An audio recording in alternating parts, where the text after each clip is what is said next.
For a driver to be fast, he needs to be comfortable in the cockpit, and that means taking care of all the details of everything that he touches in this environment. Now, all teams have a chassis mock-up, which they put the driver in for his seat fittings and all those kind of things. And at McLaren, Scott Bain is in charge of everything a driver touches.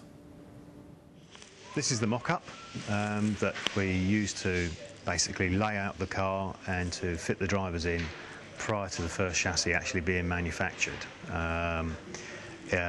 We effectively replicate the whole chassis, get the drivers in, and we can do a cockpit layout and a cockpit fitting. So when you hear the drivers, I'm going in for a seat fit, this is what they actually come and have the seat fit in.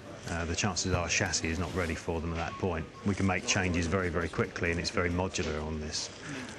Whereas once we've actually committed to the chassis, there's a lot of things that are fixed and become very difficult to actually modify at that point. How important is it in terms of getting maximum performance out of a driver that they're 100% comfortable? Well, if they're not comfortable, they're not going to be able to give 100% because they're going to be concentrating on other things. If their elbows are hitting something, if their back's sore, if they're not in the position, if they're getting too hot or whatever, they can't commit 100% to actually what they're doing on the circuit. So you need to get their feedback right at the very beginning. As a design evolves, obviously you want a driver to be in a certain position, but a driver will always give the feedback, well, that's actually uncomfortable to do.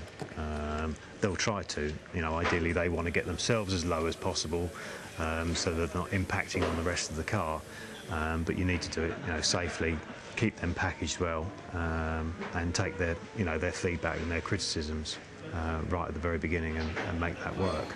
And you're in charge of everything that the driver comes into contact with. So what does that encompass? Basically from the back of the seat back down to the pedal base. So that's seats, everything he's going to touch, steering wheels, down through the columns into the pedal area, any of the padding or anything like that needs to go into that point, into the headrests, and then from that point on it actually goes into now the clothing, the suits, the undergarment, the boots, the helmets, the whole package really. It's now been just brought together and we just kind of develop the whole thing with the drivers.